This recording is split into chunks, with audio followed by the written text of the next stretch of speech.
Okay, greetings, brothers and sisters. I want to do a quick little talk about past lives here. So I'm reading my preceptor book, and I forget I'd read this multiple times, and I haven't read it in years. Also, listened to the audio tapes of these. But this Master Chargy was talking about past lives and future lives, and people who don't believe in past lives. And he says, but that again is a travesty of truth, because one who cannot believe in a past existence has no right to believe in a future existence. Either both exists or neither exists. So in the Gnostic Gospels, these Nag Hammadi texts that were found in the desert that were supposed to be, lost teachings of Jesus. And I think somewhere in a deleted part of the Bible, Jesus references past lives and future lives, or at least past lives. But what Chargy is talking about here, I don't think he's singling out Christianity, but I want to talk about Christianity because the majority of the people listening to this grew up with that being their spiritual teaching, right? We grew up with the education about God and spiritual existence coming from the Christian tradition. And the Christian tradition says they don't believe in past lives. But what he says here is perfectly logical because they do believe in future lives, right? So what happens in your future life? You either go to heaven or hell. So these are your choices. These are your outcomes. But both represent a future life, right? And what's going to heaven or hell? Your soul. And so are we to believe that your soul was created by your body? That's silly. And the soul was discovered in India 100,000 years ago, between 100 and 200,000 years ago. When men, the modern day human beings first realized that they had a spiritual essence. And so all these other religions get their knowledge of the soul from this original religion, right? They're all plagiarizing this in a sense and not giving credit to it, because why would they? Because they want to be the only religion, the true religion, right? They want to have exclusive copyright and trademark for God in heaven, right? Like if you do any of these other religions, you're going to hell. That's what the Christian religion wants to sell you, but that's just completely false, right? Because we know that the soul was around before the body. So your soul had a previous existence. Your soul came from somewhere. And if the universe has been around for a billion years, how long has your soul been around?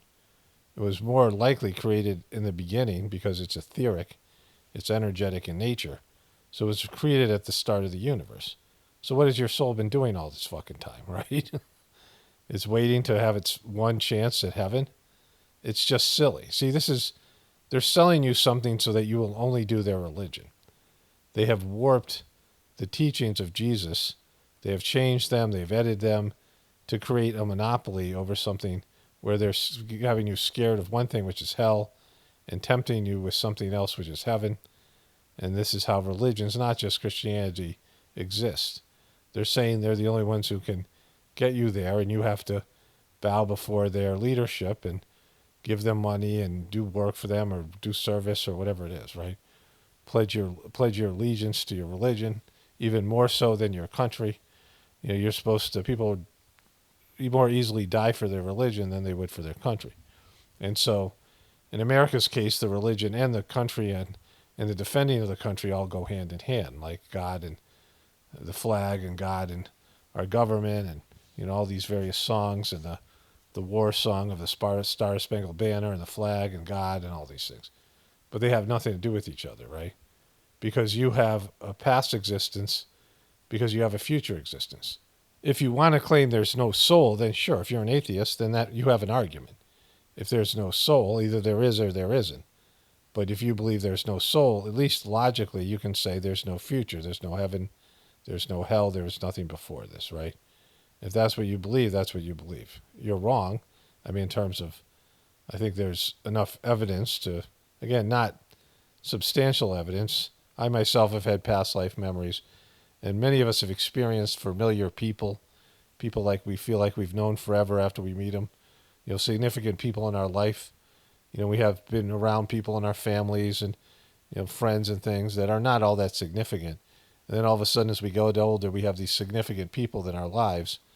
The other people come and go, but we have people that when you see them, you just know that there's something there. There's something between you, right? You can have these experiences where you go places, ancient places. Sometimes there's a memory or something that's triggered a feeling of familiarity with a place that you are, like you've been there before. These types of things. People have had past life regressions. A lot of people under hypnosis. There's been lots of this, evidence, and just the nature of, all things. We do this in our life.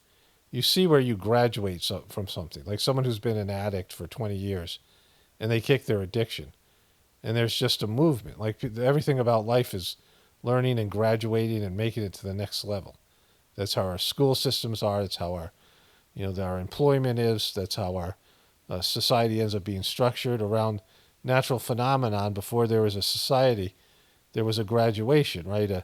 There's these rites of passage rituals. When a kid turns 13, when kids turn 13, there's all these rite of passages in terms of their becoming young people, young adults, right? There's all these kind of things as you move through life, these milestones that you achieve through experience and being successful and learning and growing and developing and passing tests and moving on to the next level. It's in video games. It's a part of our overall structure in terms of like graduating to the next level. And why would be life and death be any different than that? That life has a purpose, your overall life has a purpose, and there's some sort of a test or number of tests you go through. You pass, you fail, and you either try it again, like in a video game, you come back, especially if you don't master some of your core issues, and if you don't succeed, you come back again and try again, right? That's the idea of successive lives, and it makes total sense. So if you didn't grow up indoctrinated into a religion that you believe is the word of God, that is there to manipulate you and cause fear in you so that you'll do that practice, and they say, well, there is a future life, but we don't know what the fuck happened to you in the past. We don't know how you got here. We don't know where your soul was before. We don't talk about that at all. But we do know if you don't give us your money and you don't pledge your allegiance to us and you don't accept our teachings and you don't, do what we tell you to do, you're going to hell. And if you do all those things, you're going to heaven. But before that, we don't know. It sounds like a load of shit, right? If you were just hearing it for the first time. When you hear it from other religions, it's easy for you to say, oh, yeah, that's a load of shit. But the one that you're indoctrinated in, the one that's specific to you, you believe because it's been embedded in you, your family, everyone believes it, and you just go along with it. But it's obvious that past lives have to be there if future lives are there. Because you have a soul, it was somewhere, it's going somewhere when you die, it must have come somewhere before you die. And the most logical, and the most evidential, the one that has the most evidence behind it, is that you were at a previous life. So if that's the case, then that changes everything, right? Like if you knew that you had to graduate, you had to do something to free yourself from your earthly bondage. To graduate, there must be a test. There must be something to get you to the next level. What's the next level, and how do you get there? When people have talked about heaven being liberated from this existence, it's in all these various religions, and going back to the original religion, the one that discovered the soul in the first place, in the Hindu religion, the idea of mukti, or liberation, being free from successive births, reaching a certain spiritual level. We are no longer forced to be born on planet Earth. You can choose to come back here, but you're not trapped here, right? You're able to move forward to the next level. Anyways, just a few thoughts here before we get into the other, whatever I'm going to cover in this video. I'm already 2 days ahead of time here. Today's Sunday, November 10th. This video won't be out till probably Thursday. But I want to talk about these things while they were fresh in my mind. And just to add one more thing to it. So if there is a situation where there's a future existence, and you've had past existences, and there seems to be enough evidence that there's some point to life, there's some purpose here. And some of that purpose must be beyond your basic needs, your basic survival, right? Beyond your, the milestones of marriage and kids and having some sort of work and having some sort of hobbies and some passions and things that involve the material world.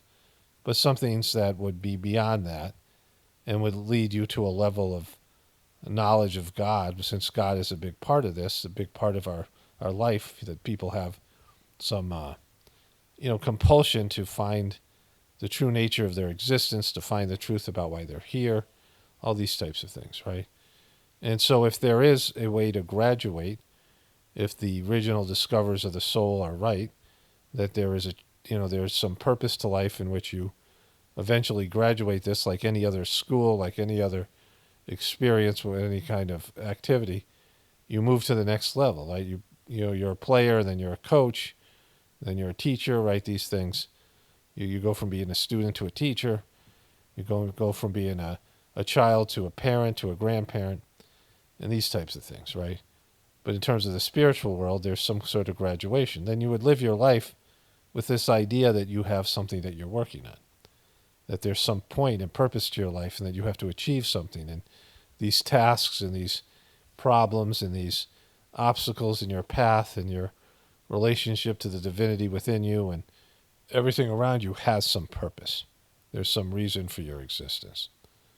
If you just think about what the reason for your existence is, and if it's to watch football or, any number of hobbies or things that people to party, what people would say, right? Young people. But there must be something more, right? And that something more must involve God. Anyways, let's move on to the other stuff here. There was something else I wanted to talk about after the reincarnation thing I did a couple days ago. Today is Monday, November, what is it? 11th. I had to look at it. I did the reincarnation thing, I think, on Saturday or Sunday. And so let's get into this stuff first. Bunch of random things. It's not random. It's all about the something to do with Trump and all these other things. So first, Joe Biden can't walk on sand. People said he was joking, like he's playing there. If he is playing, it looks horrible. It's not like it's a playing of a sane person. But, walking on sand is difficult, and in shoes, and, soft sand particularly. And he has Parkinson's. And so, this guy could no way have run, right? I showed you this woman who was a donor who Fox is now rolling out those clips over and over again because they keep on getting them recommended. On different shows, they're using her saying that Joe Biden hated Kamala Harris from the beginning, was sabotaging her. And then was when he nominated her immediately, or when he endorsed her immediately, is a big FU to the Democratic Party. Democratic Party. That was not intentional. Then the Democratic Party, because of how they got rid of him, the establishment. And, for people who are supposed to be all joy and all these things and all these positive things, and he's supposed to have such a great, presidency and all the things that they said about this stuff. I mean, it's so petty, and, all the things to do with they're saying what they said about Trump. Kamala Harris's stepdaughter, Ella Emhoff, addresses rumors she was hospitalized for mental breakdown. Of course, we know she was a little bit odd here. I was 14. Famously a very easy time for a teenager. So, she's just one of those kind of artsy, whatever, maybe has some gender things, whatever. Ella Emhoff denied rumors she was hospitalized for a mental breakdown after her stepmother, Kamala Harris, lost. And she wrote here with this picture, open image, a new tab. There's a rumor about me having a mental breakdown and getting checked into a hospital. Not true. Also, F off. Fuck off if you were out there spreading that. She's got this thing here. This is the picture she decided to go with. I don't have any problem with the Emhoffs and, Dougie Fresh. They brought us a lot of interesting content. That you're spreading that. There's nothing wrong with showing emotion and crying. Anyone who says anybody who says so, it should be anybody who says there is probably needs there is anybody who says there is probably needs a good cry. I've struggled with my mental health my whole life, and I'm not ashamed of it. So all this stuff here meant nothing when she said this. Of course she has. I've literally just been playing. I've literally just been here playing fetch with Jerry. I don't know who Jerry is. Um, but she's had problems with her mental health, and you can kind of tell from the pictures and the videos she's put out. There she is here. She's a little bit off. I mean, and again, I'm not. I'm different, so I don't care. Like, I don't have a problem with people being different. The problem is Kamala's a disaster, and now everybody's getting some, right? Like, Kamala failed, and the Democrats tried to pull some bullshit, and now everybody's taking some shrapnel from the Kamala disaster, except for her. Like for whatever reason, they're not even talking about her. I mean, there she is crying here, the election. There she is crying there, post-election. There she is crying again. Some of the crying, she cries a lot. She cried at the DNC too. They're crying there. Some of this was at the DNC. And there they all are crying when Kamala gave her speech. This guy, Mr. Frowny Face, and Dougie Fresh, letting emotions hang out, right? They're all crying when Kamala had to give her speech. She was picked to lose. They wanted Trump. I mean, the Trump's been their asset. Trump has been in power or been the centerpiece of power. Not in power because, he has whatever power he has, but it's small compared to what they use him as. And so they have made Trump the centerpiece of the American political system now since 2015, 16. And he's just been dominating the news and all these things because he's their asset. And so Kamala Harris never had a chance. And she, never was going to be president. Like, I kind of thought it would be interesting if they made her the first woman president. I really wanted to be Caitlyn Jenner, for the obvious reasons. But, the first woman president, I wanted to be a joke because, they're not going to make somebody good president anyway. So it must be somebody that, is a disaster. And Kamala Harris would be just a big FU to all the women in the world, America. And, she'd be historic, the historic first woman president. She'd be like the George Washington of women presidents.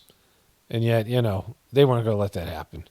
She had no chance of winning. American people would never vote her in. And for any legitimacy to the election, right? She was always just, she's just like a picked loser, like the Washington Generals, the team that plays the whatever they are, the Washington, whatever they are, the team that plays the whole Harlem Globetrotters.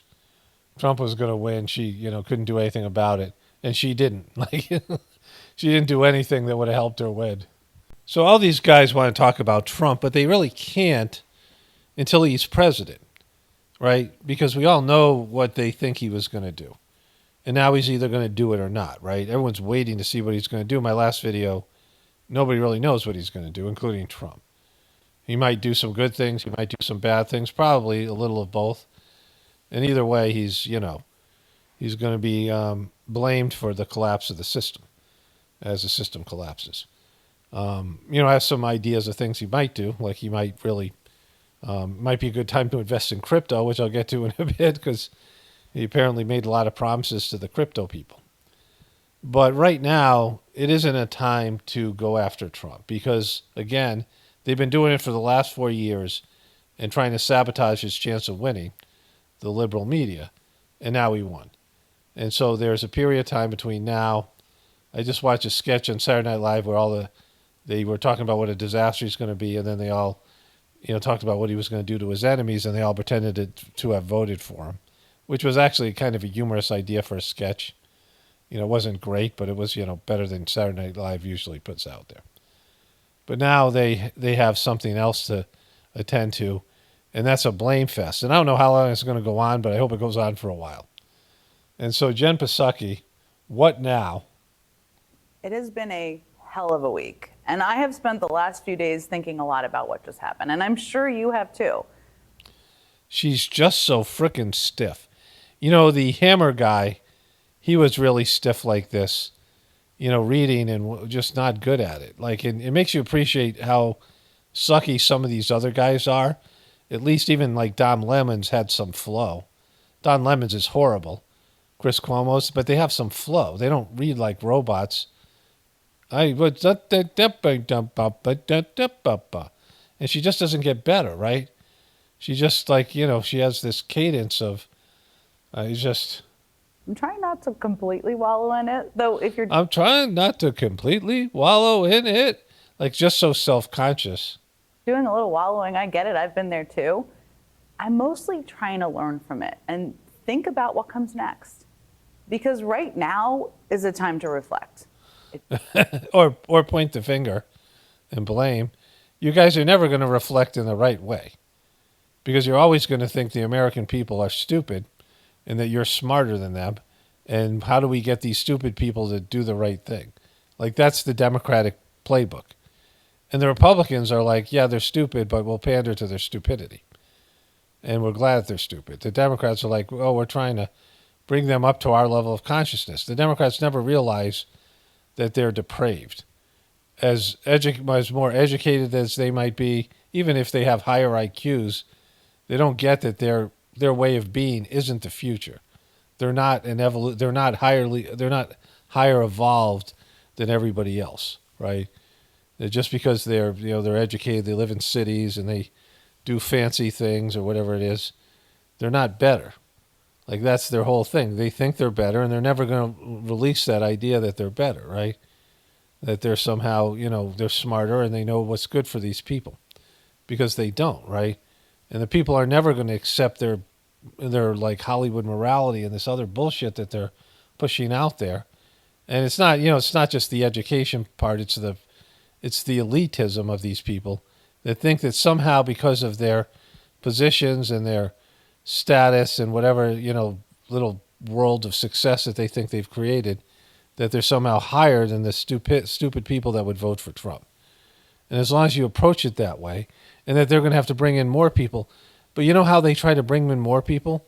I saw it in ad after ad after ad. Go grab somebody who doesn't want to vote and drag them in and vote. Like, that was their solution. We don't care if you get it or not. We don't care if you like Kamala or not. This guy's going to be a disaster. He's going to ruin the world. So grab people, anybody, and get them to vote. Because, people who don't know what to do or don't know who to vote for are the kind of people we want deciding the fate of the country, right? People who have to be dragged in to vote should be the ones deciding the fate of the country.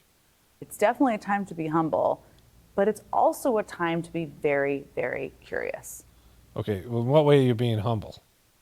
Look, I know there is an instinct right now to try and find some very clear-cut explanation to make sense of what just happened. But the thing is, there isn't just one. There's totally just one. It's what I just said. You're now seen as the elitist party. And, there's problems, the economy, and there's other things like that. But, like, you're no longer seen as the populist party. You're seen as the party that looks down on everybody else and thinks they're better. And there's one thing I know, it's that there were lots and lots of factors at play here. What are factors at play here? Lots and lots of factors at play here. Yes, there have been some major trends wiping out incumbents all across the world post-COVID. Yes, there is a lot of sexism and racism in our country. Okay, that's not what happened. Again, it's not about sexism and racism, because you could elect, for one, Barack Obama got more passion and more support than any recent candidate. Like, he was the Trump of his era. And number two, there's enough people of color and people who aren't, you have white people who are, very liberal, and then you have all these other groups that are disenfranchised. And so you have more potential voters in the Democratic Party. It's not because she was black and a woman. And if that was the case, which I keep on saying, why the fuck would you rent somebody that had issues that, even if it was bad issues, even if the things were wrong, that would allow Donald Trump to win? Why wouldn't you run the people that would actually beat Donald Trump? Like, why? And based in demographics. If you think her being a woman of color cost you the election and let Donald Trump into the White House, why would you run a woman of color, right? if he's that bad of a guy. I mean, if he's, going to turn America into some sort of dictatorship, why the fuck would you run somebody who had demographic issues? Like, don't blame the American people for that. If they're racist and they are whatever they are, that cause them not to vote for Donald Trump, like you're saying, sexist and racist. Well, this is about winning, right? This was about preventing Donald Trump from winning. And so why would you pick a candidate that has those things against her if that's the case? I don't think that's the case. She's just unlikable. I mean, there's always issues with women winning, which I've documented and talked about before.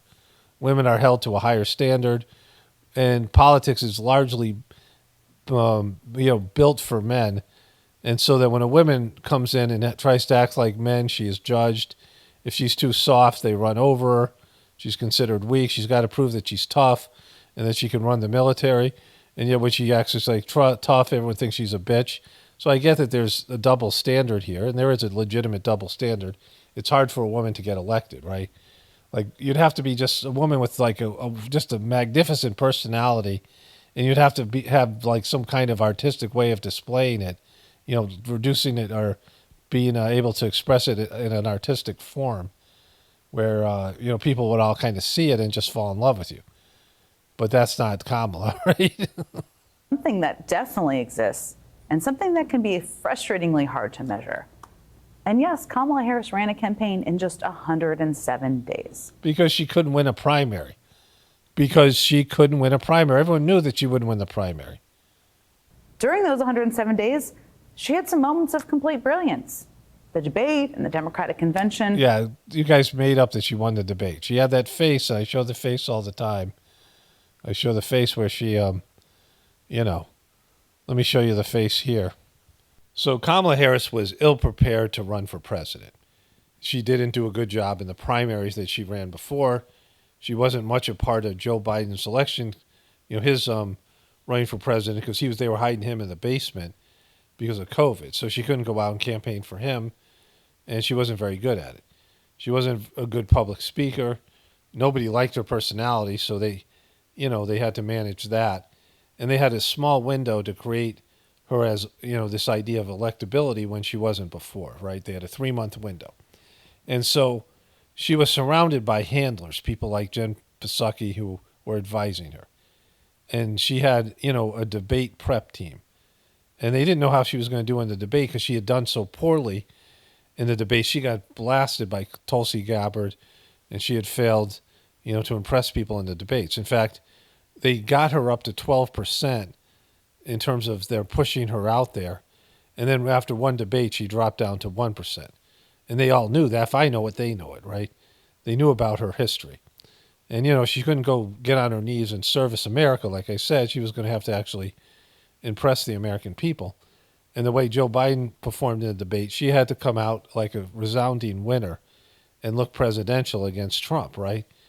Because she's a newbie and an unproven, untested candidate. And so they teamed up and they decided, what her strategy was going to be. And they went with this look, right? When Trump was talking and we were saying things and the debate people were going to, the moderators were going to say, oh, that's a lie to Trump. Oh, that's not true. They were going to fact check him in real time because it was rigged on her behalf. And she was going to try to provoke him and get him going so she could give him this look. While he was talking, they decided to give this look, right? One of the off-putting things that Trump had done in the past, and he realized it worked for him when they turned off his mic, was he was talking at the other candidate, at Joe Biden and other people while they were talking and interrupting, and he looked like a bully, right? It didn't work for him. And so he learned to not make any faces and react to the other person when they were talking. And, because when he did that, it turned people off. But nobody told Kamala Harris's team this. So she decided on this look. And it's a look that men have all seen in their lives. Whether it's your mom or your girlfriend or your wife or your sister or, any number of women, your coworker. When you do something stupid as a man and they look down at you like, you poor stupid man, condescending, but smug and just sucky. And not only they look down at men like that, occasionally they look at each other like this. And nobody likes this fucking look. I'm like, my God, they're making her, this was my takeaway. And I said to everybody, It's this look, whether people notice it or not, it's very off-putting. Like it touches you on a deep level. Like it's like revolting. It's something that you want, like, it annoys you or makes you angry or like provokes stuff in you. That condescending look, right? Nobody likes that. Like that's the kind of look that you'd give to somebody if you're playing sports with them. The male version of that look to provoke them, right? Like it's provoking look, right? It's not something that's going to win people over to you. You look like it's the kind of look a villain would give, right? And just a very, you poor, like a woman pretending to be nice, but everyone knows she's not nice. Like some, if this was some like, movie about modeling or freaking glamour or something, and the Meryl Streep movie with, the shoes Prada or whatever, that Prada movie she was in. I didn't see the movie, but something like that. And she would look at people like that and look down on them, right? Like that's how a woman degrades somebody. It degrades a man. That's how a woman clips off a man's nuts. And no man wanted to see that, right? And, if you lost male voters, this was the reason. So claiming she won the debate and when she was giving this look was like a huge overreach. And whoever advised her were people like Jen Psaki, who probably have never had a successful relationship with a man. And so, like, they decided to leave men off their 16-point demographics, which started with number one women, of all the people the Democratic Party serves. And the one demographic they left off was men. And how do you think you were going to win without men, right? Because you weren't going to get all the women, and you weren't going to get all the Latinos. Weren't getting all the black people. You weren't getting all the LGBTQ. You weren't going to get 100% of all the other groups. And so you would have to get all the women if you didn't want any men, right? And so, like, you weren't going to win with just women. And so you'd have to put men on the list, even if they weren't number 2 or they weren't number 1. They could have been number 16. But at least you would have had that, and you wouldn't have her give this fucking look, because it's the look that could have, if she had a chance, it robbed her of any chance of winning the presidency. Both definitely come to mind. And many of us, perhaps because of those moments, thought she might be able to overcome the burden of an unpopular governing party, introduce herself to voters, bring back the members of the Democratic coalition who had left and massively outperform every single global trend. And maybe that expectation was insurmountable all along. Yeah, it was. But there's, when people really do soul searching, when you hit like rock bottom, and this should be rock bottom for lots of people, this, given how, either it's rock bottom for you guys or you guys are lying pieces of shit, right? It's either one or the other, because you've turned Trump into the devil and you just lost to the devil. More so than we've ever seen. The way that Trump was portrayed in his first election and his presidency and then post-election and all of it. Like, it's way worse now than it was when he won in 2016. And yet, people are accepting it more. Like Morning Joe wasn't like freaked out. All these people, I'm going to show the ladies at The View, right? Like they're barely expressing any sort of, like this is some horrible thing that happened. Like they all think it's a horrible thing, but they're like, okay, we'll just deal with it. Well, then why did you make it such a bad thing? Like he was going to end the world if he got elected, right? Why'd you do that? Like, why'd you say all those things and not like react? You should be freaking the F out, and you should be like, we can't let this guy get in. You guys should be doing your own January 6th, right? Like, it should be that bad. Like, the way that he, has been portrayed. Like, why would you pretend it's okay that he's gotten elected? And so if this is rock bottom and you want to do some soul searching, what you have to do is go within and actually do some soul searching and ask God to show you the answer. Like, things that you don't want to see and things that you don't want to confront. But they're all finger pointing. They're all just, playing the blame game and just avoiding any real personal responsibility. As people, like, if this is as bad as you guys said it was going to be, then you'd have to go in there and figure out, like, not what's wrong with the rest of Americans for voting for Trump, but as Democratic Party and an establishment, like how you guys couldn't produce a candidate to beat Donald Trump, because Donald Trump was hard capped at 48%. Over a year before the election, 52% of people said they were never Trumper voters. And some of those people still felt that way, don't like Donald Trump, and voted for him anyway. Like, how many people don't like Donald Trump and voted for him? It's probably like 5% in these swing states. Like, they are the margin of the margin of error. They are the for victory. Like, if you got those people that hated Trump but ended up voting for him, and they still didn't want to vote for Kamala, they chose a guy they hated over Kamala in the Democratic Party, then that means you guys are fucked, right? Because you could easily have won this thing based in the people that dislike Trump. And, Trump is way worse now. Like, after all the things that happened, he's a whiner. He's not him. He's older. He's not as sharp. He's not as funny. I mean, he's not as good. And you still couldn't beat him, right? You still couldn't fucking beat him. Like, so that says everything about you. I mean, just in terms of your, ability to do your job, but also like your whole lifestyle, who you are, and why people don't like you. Like why the majority of people don't like Democrats now. They like them less than Trump, right? Like, lots of people hate Trump, but they hate you guys worse. And like, not just you, but everything that you stand for. And so that's for the soul search. If you're going to do that, it should go beyond that. But you have to question the whole nature of your existence, right? After that kind of ass whooping, especially if you're some political person. Let's go to the ladies of the View, and we'll come back to Psaki. So, how you feel? I'll start. Yeah, go ahead.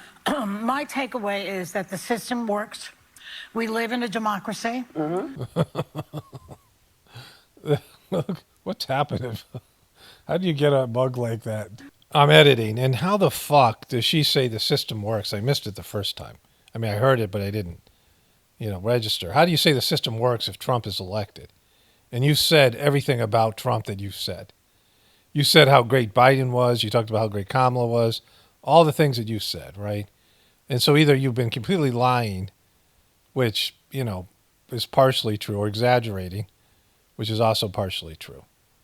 But in terms of the system working, if Trump was that bad, then the system didn't work. If Trump is a dictator on day fucking one, and I'm going to get into this later on, we go back to Jen Psaki.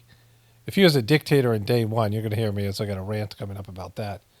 Then how can you say the system works, right?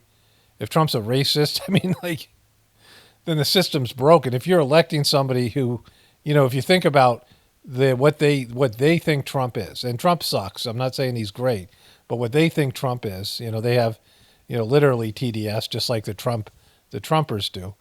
But if Trump, is what they think Trump is, then the system clearly doesn't work.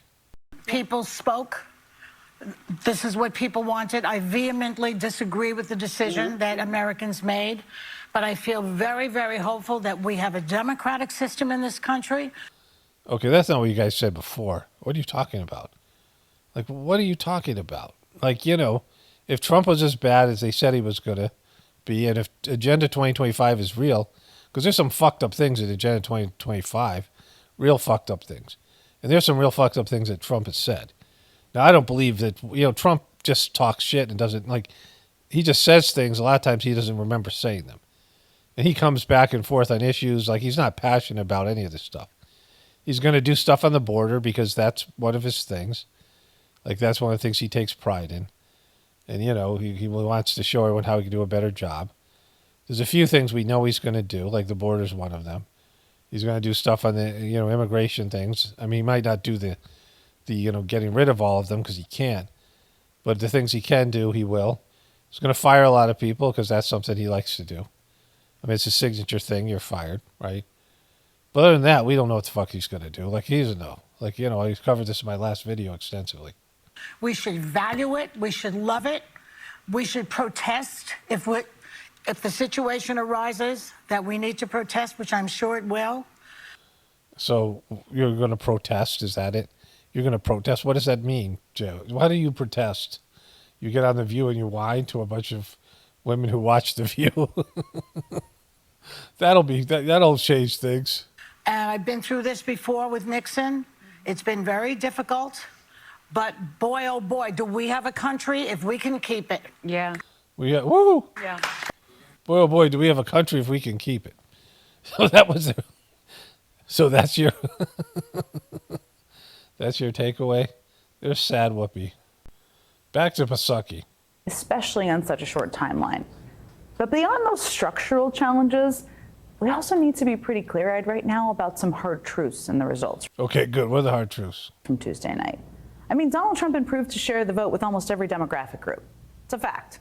He improved with men and women and with young people and with Latinos. If that's not a hard truth, I really don't know what is. And while we try to understand why, Plus, he won the popular vote by getting more votes than any other president. I think, look at Psaki, go for it here. A lot of this going on. And so, why do you think that is? Well, you guys must really suck. Like, if Donald Trump is Donald Trump, and there's a lot of demographics that were like thinking that Donald Trump wasn't for them, and that he won over more of those demographics, then you guys must really suck, right? Because Donald Trump hasn't changed. Donald Trump hasn't improved. He hasn't gotten better. Like they have the whole, fake ear thing, right? They have the ketchup gate. But, do you think that was enough to carry people, that bullshit thing? Or was it that you guys just suck worse, right? Like Donald Trump hasn't gotten better, so you must have suck worse. why that happened, I think there might be, and I've seen this out there, so I know there is, an instinct to assign blame to this demographic group or that demographic group, white women, Latino men, whatever it may be. But despite how hard this moment is and how challenging the years ahead will be, we have to resist that urge as hard Yeah, well, as that's too late. What you're talking about, that's all you guys have been doing. it is. Because that's just not how democracy works. Because winning elections is about convincing more voters that you are the right choice. No one American and no one group of Americans owes anyone their vote. People choose with their own free will who they think better represents their interests. It doesn't always make sense all the time. People are either motivated to turn out to support what a party is offering or they aren't. And we need to reflect on that. We need to reflect on why an anti-labor, anti-working class candidate won voters who didn't go to college. Why an anti-immigrant candidate who ran on the promise of deporting millions of people made historic gains with Latino voters. Okay, so you don't get it. And I would think that there's some Latino people out there watching this that will confirm this, right? You make it sound like well, first of all, there's a diverse number of different Latino groups. And people, there was another part of this where they're all talking about Trump having that comedian that made fun of Puerto Rico. And that would hurt him with Latino voters. But do you think all the other groups what are grouped in with Latinos, just with like the LGBTQ, the groups don't necessarily get along, right?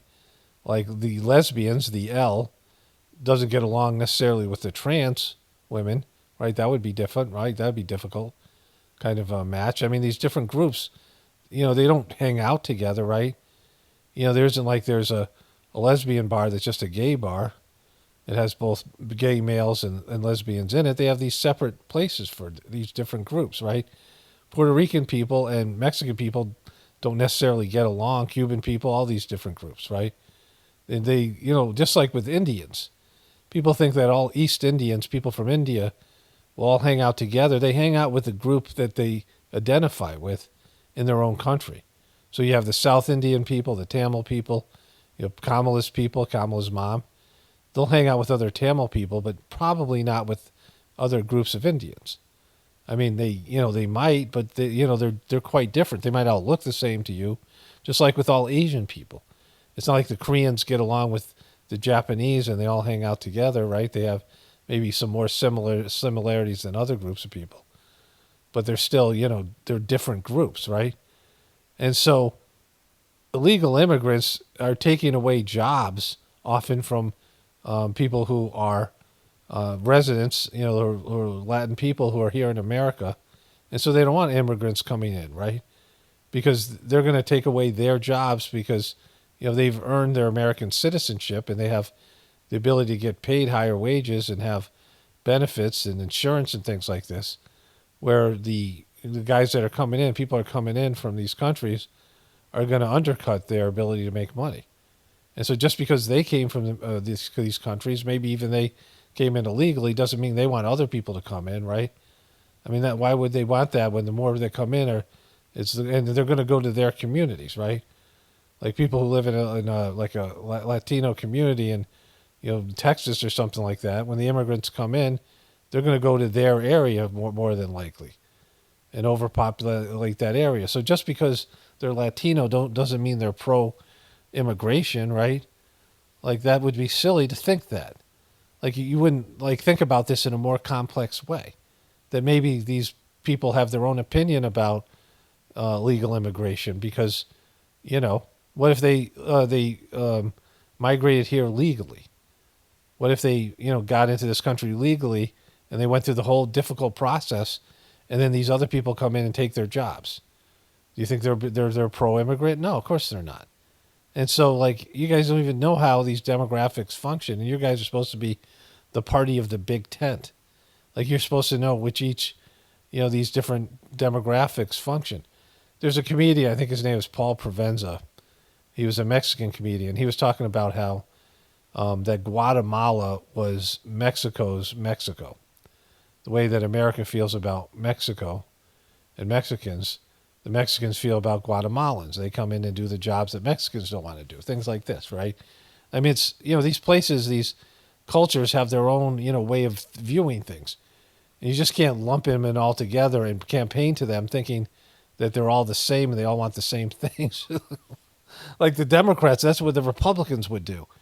Like the Republicans would usually do that shit. But you guys have lost your fucking way. Like you guys don't even understand how demographics work, right? And you're supposed to be the party of diversity.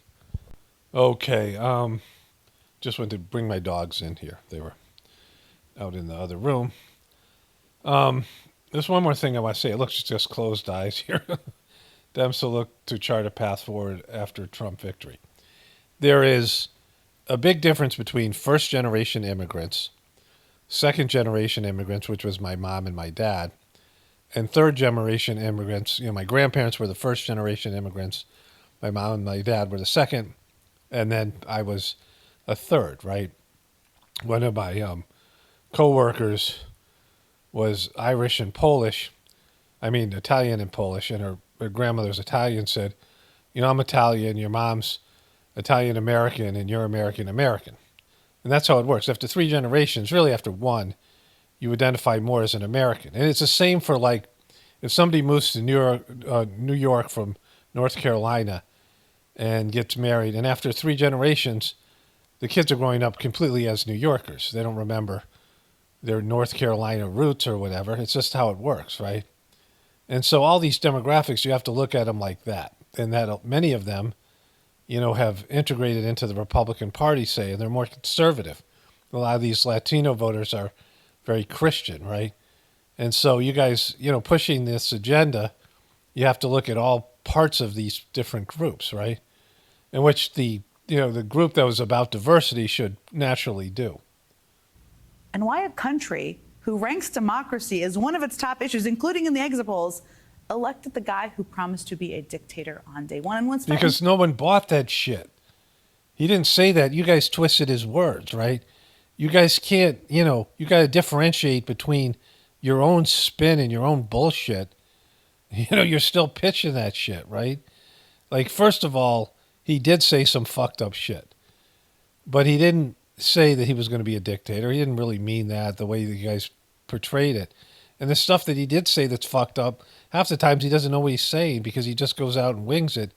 And he has these stream of consciousness and he says fucked up shit, right? Everybody kind of knows that about the guy. We knew it after the first term, right? So he came in and he gave a speech where he said he was totally willing to use nuclear weapons. And he wanted to do a North Korea-style military parade as inauguration, right? And I believed, because I took him at his word, that he was going to be a war president, that he was going to be in multiple wars. The guy wasn't in any wars, and he stopped the bullshit wars that were happening. And so, we have no idea what he's going to do because he talks a lot of shit, and then, somewhere along the line he makes up a decision. Sometimes he reverses his decision. You never know what the guy's going to do, which makes it kind of interesting. But the fact that you guys are still pitching that dictator on day one means that you didn't get this stuff, right? in fact, split about who was the bigger threat to democracy. Those are all big questions. Man, are they- Because you guys are not owning the fact that you rigged an election against Bernie Sanders, which was anti-democratic.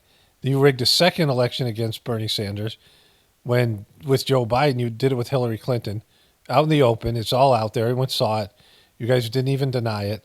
You made the excuse that you had to do anything to beat Donald Trump. And then you pushed for the COVID closing down of the country, which other countries didn't do and didn't suffer anymore. It ended up having nothing to do with what happened with COVID. You closed down the country. You put everyone through hell with that bullshit, right? Where people were hoarding fucking toilet paper and shit. And then all these people went out of business and all these people suffered because you forced that on the American people, and Trump went along with it, which people weren't happy about. Then you blame Trump for the economy that came after you forced that thing on him because, or you tricked him into doing it, but it was your agenda, right? And then you, after all that, forced a guy who was obviously senile as president. I made him into president where he didn't have to campaign because you were hiding him from his own, Parkinson's, his own cognitive dysfunction. And then after 3 years of that, you realized that you weren't going to be able to do that again. And so you waited to the last minute to get rid of him and force Kamala Harris without primarying not having a Democratic primary because you didn't want RFK Jr. being your nominee. So fuck you and saying that you're somehow better on democracy than Trump is. big questions. And it might be a while before we have answers to all of them. We have to accept that too. Now, the answers are just there. I just gave them to you. And I don't give a shit. I'm not a Trump person. I'm not being mean. Those are accurate assessments of your inabilities. Everything that I've said, right? If you guys were looking for the truth, that's all. And if I have it, then you have it in you. If I can see it, then you guys, somewhere inside of you guys should be able to see all this shit, right? Stop believing your own spin. Stop spinning. Just stop fucking spinning. It doesn't work anymore. As long as you do that shit and you come out and you do talking points and bumper sticker talk, an organic candidate is always going to beat your bullshit. Because of the internet, people are evolved. There's a consciousness shift. I mean, Donald Trump, as sucky as he is, and as much as people dislike him, he's real. He's authentic. Kamala Harris, no one thought she was authentic, right? And all the things that you just made up about her and just saying, oh, she won the debate when clearly she didn't, right? Donald Trump outperformed himself in other debates. He still sucked, but she was that look that she gave and all those things and just making things up, pretending like you guys can judge these things when all the other people see it completely differently than you do because you've become the party of the elitist. Also some bright spots, including the election of 2 black women to the Senate, of Alyssa Slotkin and re-election of Tammy Baldwin. See, even you saying that, what difference does it make if they elected 2 black women or not? Is it based in the demographics of the state and these things, right? You make it sound like there's some kind of a victory, like you guys are the party of the black people when you clearly aren't, right? You're not the party of anything. You're the party of the corporate bullshit and the liberal agenda. And you've brought in all these demographics to buy into it and say, all right, the Republicans are for white people, so we're for black people, right? It's you that's, created these identity politics. I mean, it's just silly to claim that as a victory for you. What do you have to do with that, right? Other than suck as your job as a press secretary for a guy who obviously had dementia, which you haven't owned up to. If you were going to do some soul searching, come and say, yeah, I worked for a fucking guy who used to shit in Depends diapers, and we all knew it. And I went out and I bullshitted the American people to pretend he did a great job. And then after that, I worked here where I bullshitted the American people even more and said, yeah, he did a great job. When I knew the guy was shitting in a diaper the whole time. And he shouldn't have been president. And we were all kind of freaked out about it. That's what you should say. That woman who came out, the donor for Kamala Harris and just let loose and just everything that she knew and just freaking exposed it. And Jackie Rosen to the Senate. Ruben Gallego is leading in his race too. Those races all happened, especially the last ones I mentioned, in states where Trump won. And those candidates all outperformed the top of the ticket. Maybe there are some lessons there. But what I do know for sure is there's certainly probably some lessons there. Maybe there's some lessons there. Well, if these states voted for Trump, And then these Democratic candidates won, so they voted for Trump and the Democratic candidates, and you better figure out what they did differently, right, than the rest of your fucking miserable party, right, that got like landslided. That not nearly enough people turned out to vote for what the Democratic Party was selling nationally. It wasn't just people going to Trump's way. Millions of people didn't turn out. And I look at this as I've been reflecting over the past couple of days from my vantage point as a college-educated white person. Boom. That's your problem right there. You think of yourself as a college-educated white person. Like if you stop thinking about yourself that way, then maybe you'd be able to understand what's happened here. Which is one of the only demographics, by the way, that Donald Trump didn't increase his share of the vote with. Yeah, exactly. Because they all believe in the same bullshit that you believe, and you like fake fucks like Kamala Harris. Like the liberal white people are kind of the worst, right? Because they're so pretentious. I mean, the people in these cities, these liberal suburbs, they're so pretentious and they're so, like self-conscious. I mean, they're most self-conscious people in the country. They don't know how to be themselves, right? They don't know what they are. They don't have really an identity. And they're trying to, figure out what's right based in this political correctness and all this bullshit, right? They're your problem. They're not your base. If they're your base, then you have a problem. Because nobody else likes that, right? Nobody else likes this superficial bullshit and people that don't really, be honest with who they are and what they believe in, right? They're trying to fake who they are. They're, posting their shit on social media, trying to show everybody how great they are, and how liberal they are, and how progressive they are. And they're pushing something they didn't hear about 5 years ago. Back in 2015, they didn't even know about it. And then all this gender stuff came out and they started to, hope that their kids would turn out with some kind of gender differences, like they were trans or something like that, right? These liberal people that couldn't wait to embrace something they just heard about 5 minutes ago. Oh yeah, this is totally right. Because everyone else like them embraced it. Like they're the worst. They don't, have any core beliefs. They just go with whatever trend blows their way, right? And they go, well, I'm a college-educated white person, so I must be great, And I can tell you that the message of the party is geared far too much toward me. And far too many of the people who were lifted up in the final days were people who were meant to appeal to me. Like celebrities. I mean, guys, when rolled out all those celebrities, you should know that the celebrities don't work. I saw Kevin Hart on Shark Tank, and he said people estimate what a celebrity endorsement will do for a product. He's someone who benefits from that because he's whores himself out everywhere. And just by somebody posting something on Instagram doesn't mean all their followers are going to buy it, even with influencers on the internet. Yeah, maybe in some cases people listen to influencers or whatever it is, but so a lot of times they don't, especially when they think they're selling them something. If it's something organic or authentic, they're more likely to believe in it. But people still make their own choices, right? Like if that was the case, all you guys would be doing, all the viewers that I have over the years, I have maybe, 5 to 20,000 viewers, like regular viewers or whatever it is. My videos get about 5,000-6,000 views per video, but people, don't watch every video. So, there's more people here that watch my videos regularly. And, over the course of my channel, I've got millions, hundreds of millions of views, right?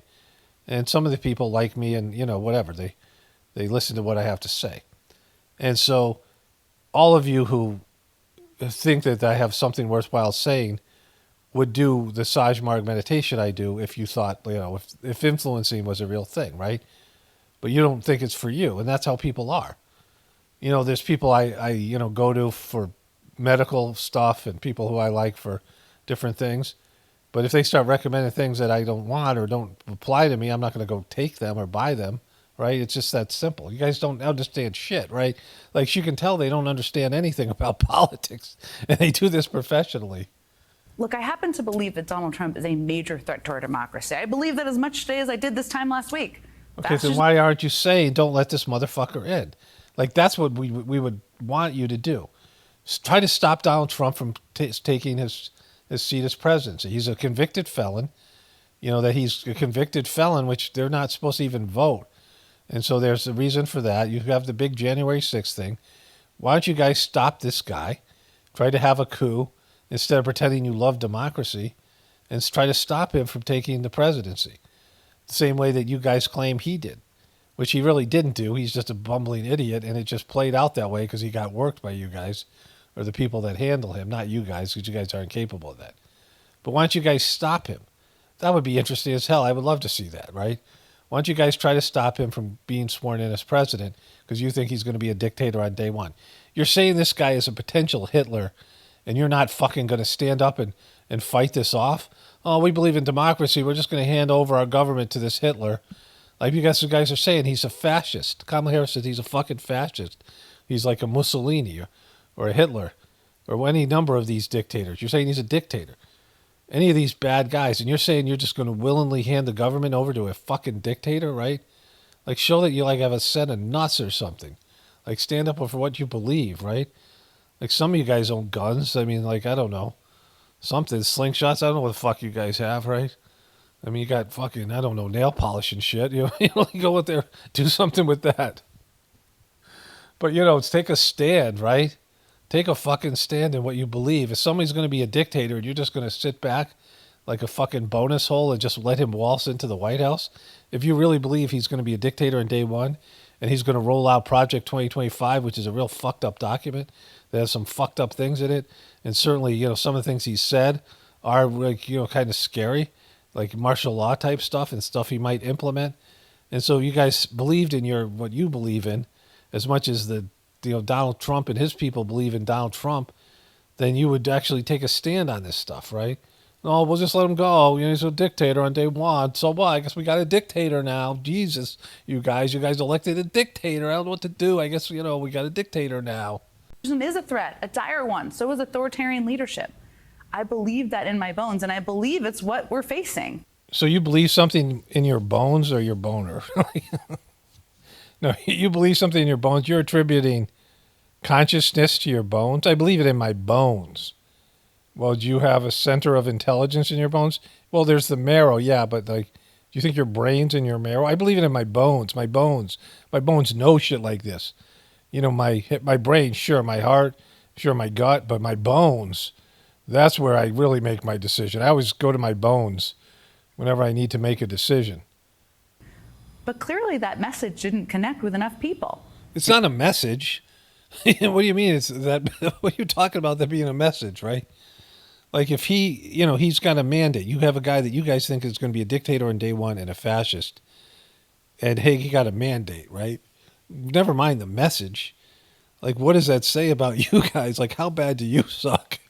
That people might even think he might be a dictator on day one. They still chose him over you guys. I mean, there's two things here. Like, how bad do you guys suck? That's going to be probably the title of this video. How bad do you guys suck, right? And maybe it was the wrong closing message to choose with the wrong people. Too many people either didn't buy it and didn't show up, or were willing to price in the risk because other issues were more important to them. No. Well, that, I guess, is somewhat true. But look, everything she says is like silly.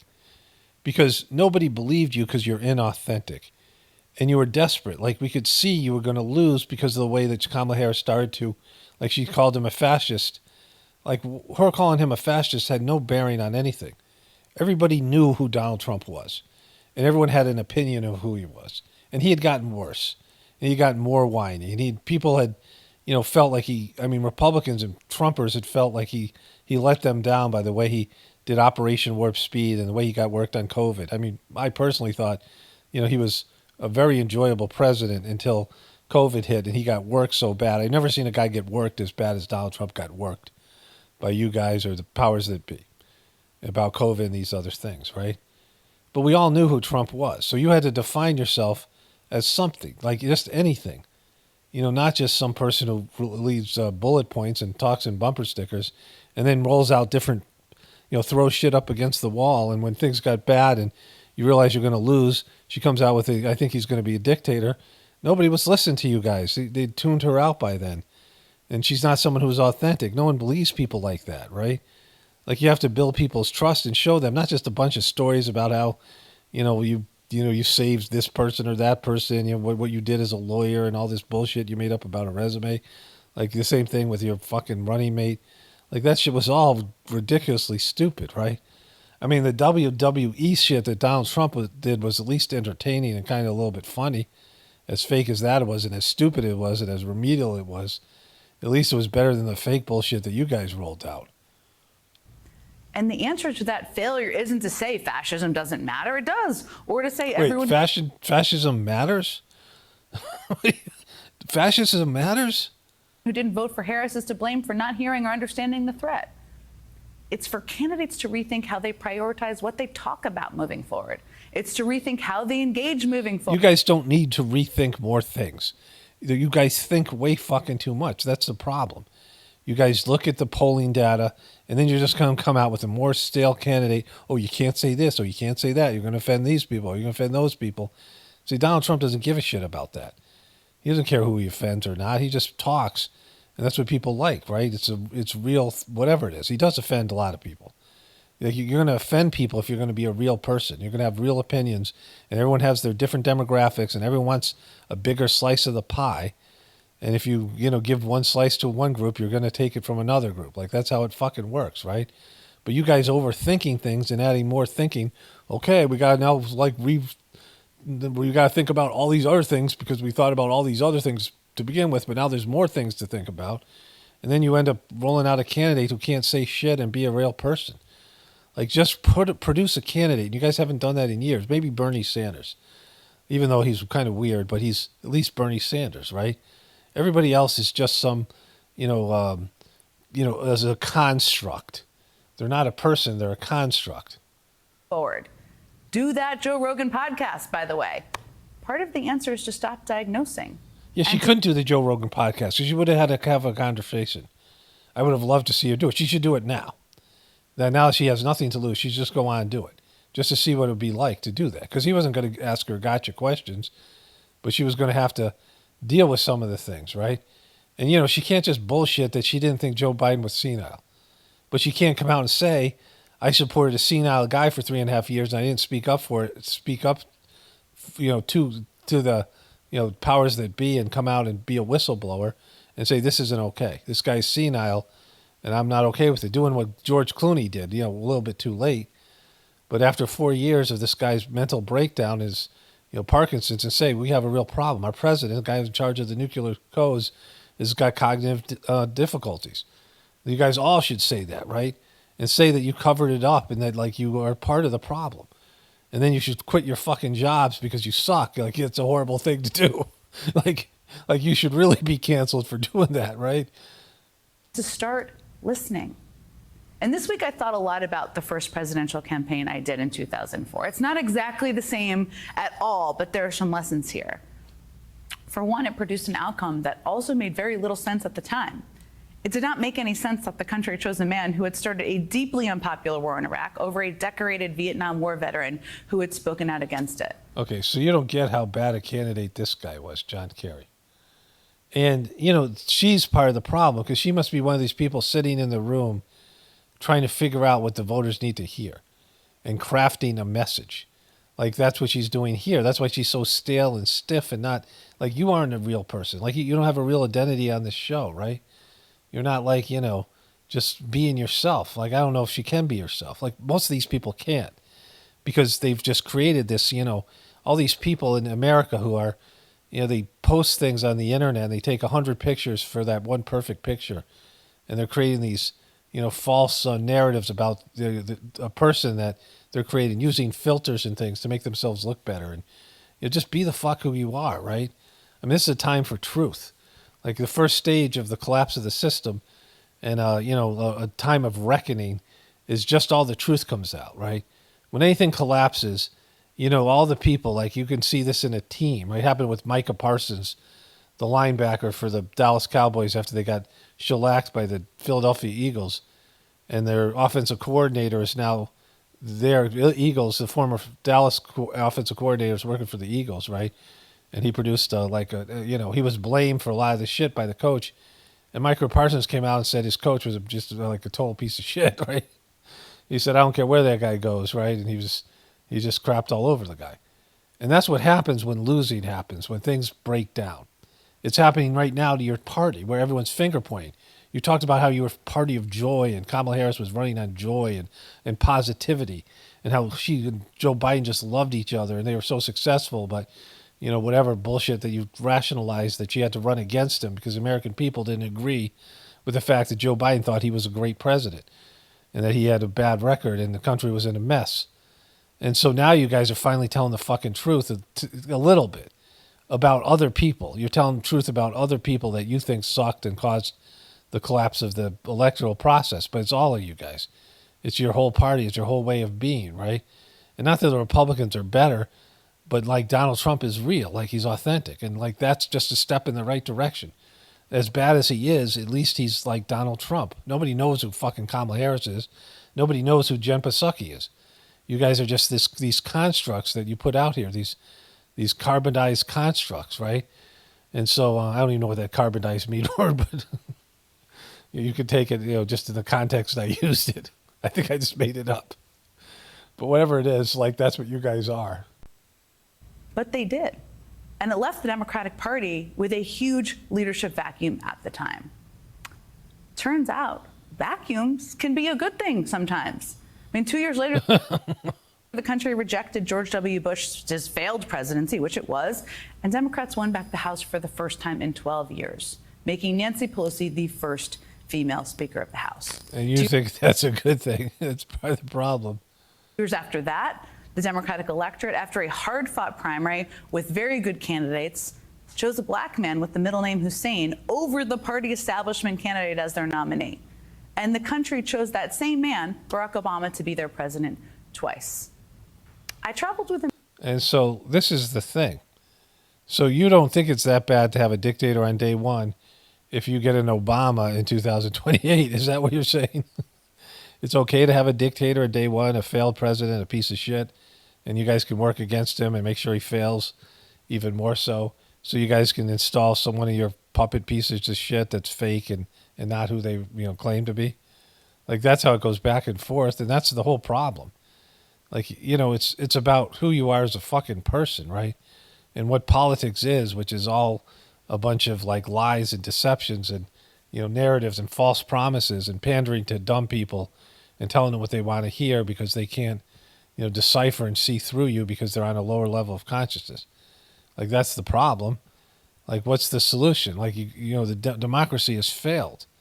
Like if that's what happens, that you've got to elect somebody who sucks, so you can elect somebody who sucks, so they can elect somebody who sucks, so you can elect somebody who sucks, right? So the people are just like, all right, that guy sucks, so let's go with the other party. Okay, that guy sucked, let's go with the other party. Oh, she sucked, let's go with the other party.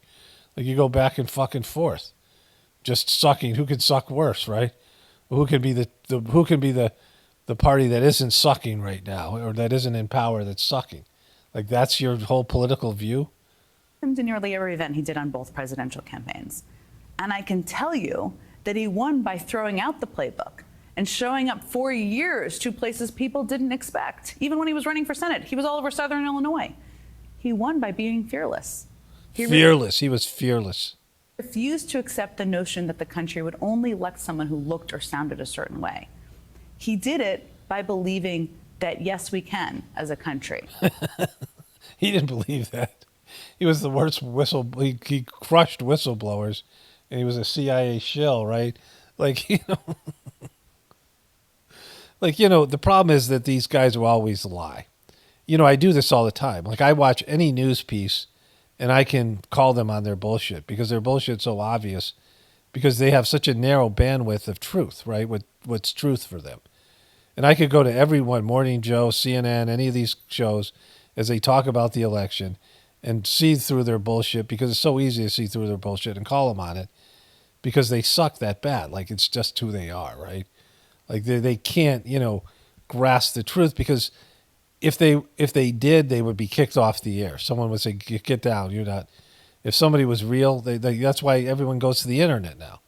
That's why people go to Joe Rogan or any number of these podcasts or shows like mine or whatever it is, right? You find somebody that you resonate with who's a real person, like just being themselves and giving authentic views of what they see and feel about, whether those views are wrong or politically incorrect or should get the person canceled or against the trends or whatever it is, it makes them that much more interesting and compelling, right? I mean, the more a person bucks those things, the more people gravitate to them, even if they're doing it like as an act. I mean, that's how bad this stuff is, because you could just do the opposite of what she does and gain a good, significant audience on the internet, right? And so it's the fact that she's trying to be polished and she's overthinking and she is self-conscious, and all these people are, and they just talk out loud with these, these are all like blueprint, they're template type of ideas, right?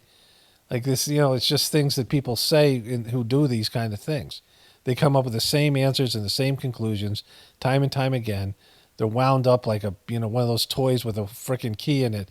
You wind it up and it just does the same fucking thing every day. Automatons, these soulless ghouls that just go out there and repeat everything that their predecessors said, because they don't have any new ideas or anything that's authentic or original. And yes, the man is a once-in-a-generation speaker. And yes, the coalition would be different today, and the politics are very different. But my point is this. He didn't win by talking at people. He won by listening.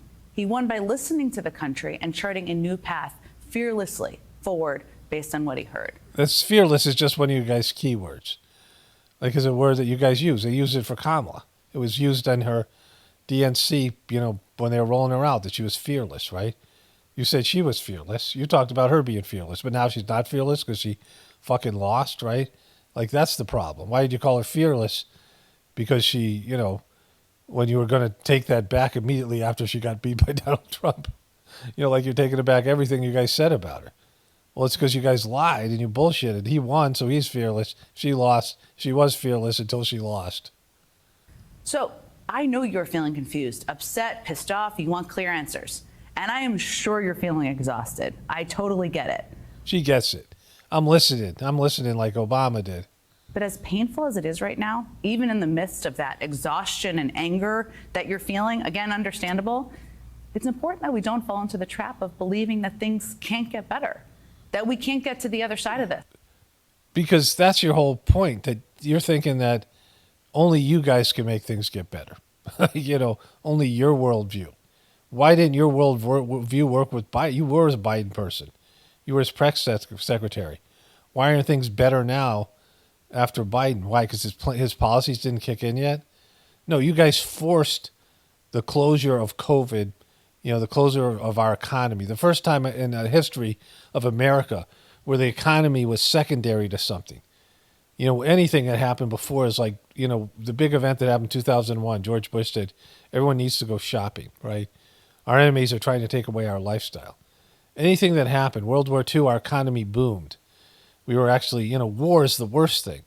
And war makes our economy boom. And they don't say shut down the economy because of war.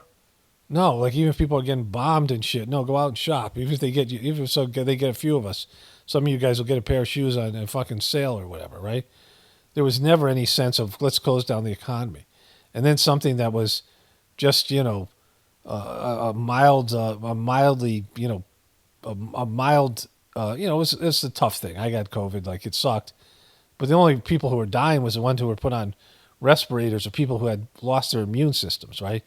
It killed a small percentage of people, and a lot of those were doctor-assisted type of situation. I mean, the ventilators were killing people left and right. I mean, it sucked to would not be able to breathe. Like people think it was the flu, and it was fucking worse than the flu to those of us who had a more severe version of it. But it wasn't worth closing down the fucking system. And we don't even know if that did anything. It certainly didn't solve the problem. The closing down of the system didn't solve the problem. We had worse case of COVID than lots of places that didn't close down. And so you guys forced that on Trump and the American people. And so now you're going to talk about that stuff like you guys are the solvers of problems. I mean, you sabotaged Trump the same way that he sabotaged Biden. You guys don't work together to make the world a better place or America a better place. You try to sabotage so you can get back into power. So don't pretend that you guys are the solution, right? Like it's just fucking, it's just a lie. And let's get back to work. And I have two people joining me to start with who are... Okay, let's... I've spent a lot more time on this than I was gonna, but Jen Psaki is one of a kind. So I wanted to show you a little bit of this, right? This is Captain America Brave New World official trailer. And it used to be New World Order, right?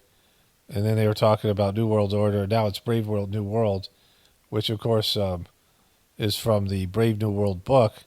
So both of those things, Brave New World and New World Order, I have negative connotations. So this is the end of it. And Harrison Ford, I'll go back through it after we do this end part. Brave New World. You want me? So this is what they're pushing here is, and it was in the Disney show, the other guy, Bucky, and whatever the name of the show was, and this guy, who's the Falcon. And Captain America gave this guy the shield to be the new Captain America, but it's controversial because he was black, and Captain America was this white blonde dude, right? So that they're pushing this, as being the centerpiece, that nobody wants a black Captain America. But he's fighting the Red Hulk. Now, as far as I know, unless something happens in this, he didn't take the body enhancement that Captain America got, right? Like there's some kind of genetic manipulation they did to certain people, that guy Bucky and some of these other people, where they're stronger and faster. They're like super soldiers. But they're not as strong as a lot of the other heroes, and certainly not as strong as the Hulk. And here he is fighting the Hulk because, somehow that it's a brave new world. But it starts off with this guy is in prison because there was a White House dinner, and he was some kind of security guy here, and he gets up and he flips out. He's obviously been enhanced some way, and he's under some sort of mind control. And I don't know who he is to this guy, a coworker or relative or something. And, he's trying to figure out what happened there. And so Harrison Ford is the president who's going to turn into the Red Hulk later for some reason. This was a coordinated terrorist attack, sir. Yes, it was. And they're going with these split screens things, so that's bad. And so... Watch yourself. You're not Steve Rogers. Which means you're black. That's what he means by that. Steve Rogers was white. That's what he means, right? And so, they're just, this whole... Just why go there? Why do that? Just make this guy Captain America without it being something where there's some, prejudice against him, right? There's going to be some prejudice, sure. But it's not like it used to be. And you're just, feeding into these whole demographics, these whole narratives. So he does that. He's got that thing going. And so at some point, there's some kind of, I don't know what's going on here. Somebody's been pulling the strings on everything. There's all these false flags and things, and they think it's the president, and maybe because he turned himself into the Hulk, but somebody, maybe the president's supposed to represent Donald Trump, I'm not sure. And then the president turns into the Hulk at the end of it, and this happens. And somehow his wings cut the car in half. Captain America, Brave New World. So that's what's going on. That's where Marvel is ending up here. Okay, so CNN just YouTube just recommended this. It's kind of hilarious. And President Biden facing renewed calls to resign from his own party. Vice President Harris's former comms director is making a shocking request to get his candidate in the Oval Office, even if it's only just for a month. Watch. Joe Biden has been a phenomenal president. He's lived up to so many of the promises he's made. There's one promise left that he could fulfill, being a transitional figure. He could resign the presidency in the next 30 days, make Kamala Harris the president of the United States. Here with their Holy fuck. I mean, why didn't you say that when she was running for president? Now you're going to say that, right? Why would you say that? The guy was senile the whole time, so why would he do that? I mean, he's not going to do that. He should. They should have got him out there. When they didn't let him run, they should have kicked him out. They should have made Kamala sitting president. That would have been a whole nightmare. And then she would have had to run on his record even more. See, they wanted her to be able to distance herself from him, and her being president at the same time, being a newbie as president, and then try to manage a campaign for 3 months. And so they kept Joe Biden, even though he's clearly not up to the task, right? He has Parkinson's. And then that would have brought up all the questions like, when did you guys know? Why did you wait till now? All this stuff, right? The American people knew over 2 years ago. People knew it in 2019. He was showing signs of dementia. And now, of course, it's Parkinson's that I believe that he has based on that, doctor that CNN had on themselves, right? But to come out and say this, like that guy, right?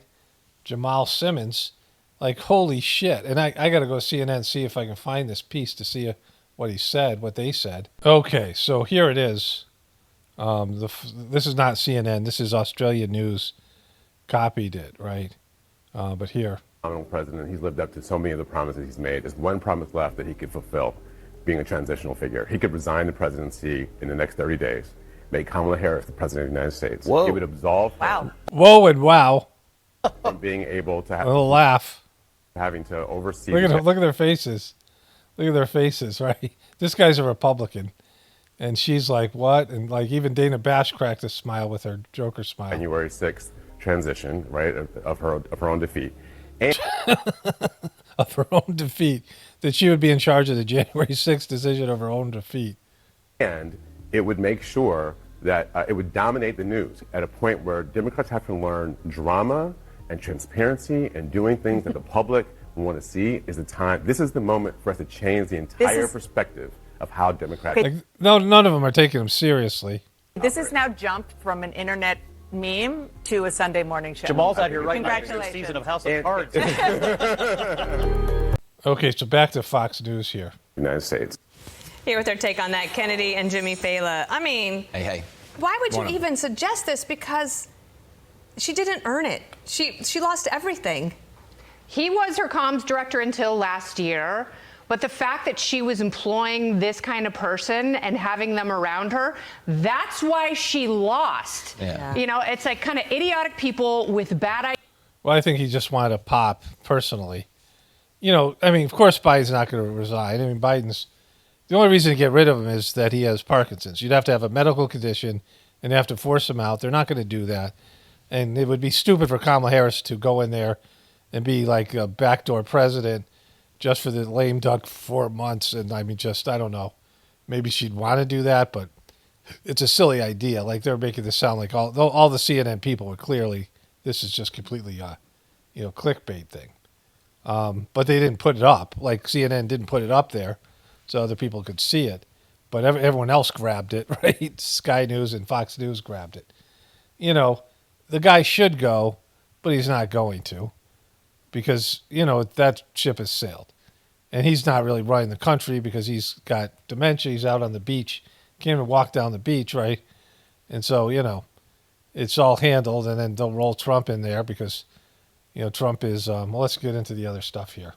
So if you notice, Bitcoin is going nuts. The stocks are going nuts as well. But Bitcoin is going nuts. So I looked it up because I know that Trump went to that cryptocurrency thing. And I covered a little bit of it. I don't remember it, but I know he did it. Here's everything Trump promised to the crypto industry. Newly elected President Donald Trump has won the hearts and minds of the crypto industry. What exactly did he promise? And so he would, if he was elected, he would prominently crown himself crypto president during his campaign. Trump won the hearts and minds of the industry. Bitcoin stockpile. Speaking in Nashville, Trump said he would ensure the federal government would never sell its Bitcoin holdings. For too long, governments have violated the cardinal rule that every Bitcoiner knows by heart, never sell your Bitcoin, Trump said during his keynote speech. If I'm elected, it will be the policy of the administration of the United States of America to keep 100% of their Bitcoin the U.S. government currently holds and acquires into the future, he said. And so they said that Germany liquidated their hundreds of millions of dollars worth of Bitcoin earlier this year, which caused the price to drop, right? But not significantly because it's come back up. And so that's what he's avoiding. And of course, that's going to drive the price up. This guy, the SEC chair, Gary Gelsner, he, on day one, I'll fire Gary Gelsner. And there's some contention whether he can actually do that. But he's filed 100 cases against crypto industry during his tenure. So he's getting rid of this crypto guy who's in charge of the SEC. So he's going to open up regulations for crypto. And again, we might go to a digital currency, which is, Kennedy's for it, and certainly Elon Musk is, right? And so Trump's stock in Truth Social and Tesla are going up substantially as well. And then it said here, Bitcoin for the people, by the people. Crypto hasn't exactly had the warmest of welcomes in the U.S., and the likes of FTX hasn't helped. Trump has nonetheless vowed to create a Bitcoin and crypto presidential advisory council. The rules will be written by the people who love your industry, not hate your industry. And so upon taking office, I immediately appointed Bitcoin Crypto President Administrative Council. The task will be designed to transparent regulatory guidance for the benefit of the entire industry, and they will get it done in 100 days. So Trump is obviously invested in Bitcoin and his family or something because he's trying to drive the price up. And, he's like somebody wrote and said Trump gave up his salary and gave up all this money to be president. His family got $2 billion from the Saudi Arabians. And now, I said long before Trump Trump was still in office, he should get his own Twitter because they were starting to censor him. And he had the money to create a platform, which he did in Truth Social. And now that's worth $2 billion, and he's the primary owner. And so, I'm not sure if it went public or not or something. It was going public. I forget what. But now it's taking off. And so Trump is making a lot of money. And if Trump's invested in Bitcoin, then he's going to do what he can, and I'm sure he has, to promote it, right? And so Miners for America, he wants to make it easier to mine Bitcoin in America. And, there's a whole thing there. He wants to make America the centerpiece of the Bitcoin, right? And he was said here, vote for Trump. Mining may be the last in line defense against the CBDC. Biden's hatred of Bitcoin only helps China, Russia, and radical communists left. We all want the remaining Bitcoin to be made in the U.S. It will help the U.S. be energy dominant. And so there's what he said there. And so he said I want it to be mined, minted. I don't think he knows what Bitcoin is, and made in the U.S. There's no made or minted, but But still, we will be creating so much electricity that you'll be saying, please, please, President, we don't want any more electricity. We can't stand it. I don't know if anybody will ever say that ever, because in America wasn't already center of the world in the eyes of Trump. The newly elected president has vowed to make America the crypto capital of the planet. So he gets into that. But here's the big one, because I've kind of looked into the crypto taxes, or I think I've covered it. I'm not sure how it works, but I think it's like 50%. And depending on, it might be your tax bracket, but it's taxed as capital gains, and they have high capital gains taxes. No one likes tax, especially crypto brothers. Music to their ears. Trump has promised to remove capital gains tax on Bitcoin transactions. Currently, short-term capital gains on cryptocurrency held for less than a year are taxed at ordinary income rates, which range from 10 to 37% based on the income in the tax bracket. Long-term gains on cryptocurrency held over a year are subject to a lower tax of 0 to 20%. Lower taxes might be good for the state funding, but certainly be a boost for the local crypto industry. And so he's doing all these things, right? And that's why Bitcoin is going up. Like, I've looked at it a couple times, and it went up from, I think, 60 something. I don't know what it started at, but now it's up to almost 90. It's probably going to keep on going up because speculation is driving it there, and Trump made these promises. And if Trump has invested in Bitcoin, then he's going to keep these fucking promises, at least the ones he can. So this is something that's never happened before. It's snowing in the Saudi Arabian desert. There's Saudi Arabia. I flew through there. It was hot as fuck there when I flew through. I mean, I didn't go to the desert. I don't know where I was. Riyadh, I guess, was, if that's the name of the city. And so these guys, I mean, they've never driven on snow before. I'm sure the roads aren't really equipped for it because it's never happened before, right? So that's something to be aware of, that, terms of a lot of weird shit happening weather-wise and otherwise globally. And now there's snow in Saudi Arabia. So I've kept this open. North Korea and Russia, 50,000 Russian and North Korean troops mass ahead of attack, U.S. says. Russia and North Korea deepen ties with mutual defense treaty. And so I guess this war's got to come to an end because Trump probably isn't going to approve any more money. And so the Ukrainians better get their shit together unless Biden is going to do something desperate before, as president, do something desperate to provoke a war with Russia and North Korea, which still could happen. Of course, they'll just wait because they know Trump is coming in, and Trump has a relationship with those two guys, and he'll completely undermine Biden and go and meet with them because that's what Trump would do. And so this, we'll see how this all plays out. But it should be interesting. Okay, so there's a few things. Like when I was walking around, which happens to me occasionally, I will somehow activate, if I leave YouTube open, I will activate and hit some kind of button. And all of a sudden a video stuff starts playing in my pocket, right? Pocket YouTubing or whatever, pocket dialing. And it was like a female comedian, which I ordinarily probably wouldn't click on, right? I mean, really never. And since that time, I'm getting 2 or 3 recommendations from YouTube from female comedians. Now, I search, sometimes male comedians, bits I've heard before, things like that, and they barely ever recommend them, right? And so there's certain things they love to recommend. Pat McAfee is one. I'm going to talk about that. He had a kind of interesting conversation with Bill Belichick. When I move over to a voiceover later, I'm going to cover all the other stuff first, but I'll talk about that there. And Conan O'Brien is another. Like I watched something from Conan O'Brien maybe a couple days ago. Now they're recommending all these things. And so this one was Uma Thurman explains Quentin Tarantino's dildo punishment. And, I looked at that title and went, well, that's going to be something I'll probably cover, right? And so it starts off here.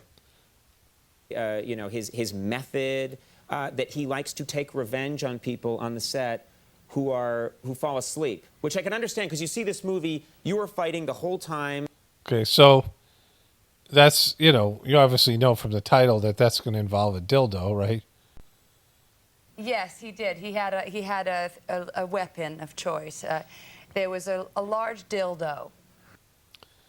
Okay, so she goes on to say that it was an extraordinarily large dildo, like the kind of thing you would inseminate an elephant with. And if somebody slept, he would put it near their face in some kind of a, whatever it was, and he would take a picture of it. And then there was a wall of shame where he would put the pictures with somebody with a big giant dildo next to their face as they slept, which is kind of, the kind of thing would get you canceled nowadays. And Quentin Tarantino's a weird guy, right? But it is kind of a little bit funny, in the same vein. But I'm like, well, this is going to end up being, so there's going to be a kid reference in here. Like I just know all these things end up with kids. And of course there is. So they end up saying that the dildo's name was Big Ben. And of course there's a bear called Gentle Ben, a book I read when I was a kid. And I think it became a TV show. It became a TV show, but was it Gentle Ben, whatever it was named? The guy with some kind of guy, Grizzly Adams, I don't know, Grizzly Adams maybe, was it? Something like that. But there's a show in the 70s about a guy and his pet bear. So here it is. So they start talking about the name Big Ben and that it was, they think it means, the Gentle Ben, the grizzly bear story. Wow, all right, I like it. It's got such a friendly name. It's like, isn't that a bear that befriends children? I don't know. I don't know. I mean, this thing was not a friend of children. And so, what does that mean? Why would children be involved with this at all, right? He did it to children. What are you talking about? It's just everything is creepy, and I knew it was going to end up here. Because that's what they do in Hollywood. It's just, you see all these kind of interviews, and as soon as I see the headline, I'm like, they're going to talk about children. They're talking about dildos, punishment dildos. There's going to be a child reference. It always ends up with children. Okay, so I just saw this. I've been watching Fox News. So originally, I really disliked Fox News because Fox News wrecked the news industry. I mean, it was never great, but it was much better than it is now because CNN and MSNBC couldn't compete, and so they adopted the Fox News model, but did even in a worse way. And of course, Donald Trump came along, so they had this Trump obsession. And, Fox News is responsible. And Fox News sucks. MSC and CNN, they have their value to me in terms of, giving me plenty of material to mock. But Fox just has sucked so bad over the years. But right now, they're in their heyday because they are, they have like real stuff they can cover without embellishing, without spinning as the Democrats implode, right? And so Anna Navarro is going to drop a bomb here of Democratic failure, and it's just great. We'll start here. We'll start a little bit earlier in here. I mean, it's chilling what he just said. You realize that when he says, yes, families can be deported together, what he is saying is that U.S. citizens can be deported. What he is saying is if the parent is undocumented and they have U.S. citizen children or U.S. citizen spouse, or and you don't want to separate It's called an anchor baby. them, then let's deport the U.S. citizens. Look, Donald Trump won the electoral vote. He won. He's going to win the House. He won the Senate. For all effects and purposes, he's got the Supreme Court. They've given him immunity. This is what the country voted for. This is, a lot of people thought that when he talked about mass deportations, he wasn't being serious. I don't know how many times he had to say it for people to realize he was being serious. Because he says shit all the time that he's not serious about. He promises things that he can't deliver on. This is something I knew he was going to do something on. It didn't even seem feasible. But what she's saying here is if he deports, like let's say there's 2 illegal immigrant parents and they have an anchor baby and they deport all of them, then, that's an American citizen that they're deporting. Of course, that baby would be a legal American citizen and could gain access back to America, would have an American birth certificate and a social security number, things like that. But, not without the parents, right? And she thinks that Americans should be upset by that. And maybe they should. Like, I came in, my family is immigrants. I mean, we've all immigrated at some point in our lives, in terms of our lives, in terms of our ancestry. Someone in our family immigrated to America, even the Native Americans. They weren't, that's what happens. I mean, that's what happens with animals. It happens with people. People migrate, people move, people, sometimes are nomadic, whatever. And so, I have a different attitude towards land possession, but this is the system we have. I follow the rules and I follow the laws, and it's not my personality to do that. I don't like to be confined. I don't like to do what most normal people have to do. I don't like traffic jams. I don't like all these types of things, right? But, you're in a situation where the rules and laws are just a part of it. I don't respect our government. I don't respect our culture, but I follow it because you just have to do that, right? If people start breaking all these laws and rules, then there's chaos, and chaos is worse than what we have, right? Order, for the most part, is better. And so you just have to adjust to things you don't like. It's not in my personality. I'm a rebellious person. I have a problem with authority. I mean, it even hurts my relationships with God, right? Because of my, my personality. And I've had to, submit for the greater good. And, you think about all the times I could have got pissed at YouTube for treating me unfairly. I mean, think about all the rules that have been targeted at people like me and all the times that I've been given community guidelines and I had to go through the whole process and deal with that when it was unjust, right?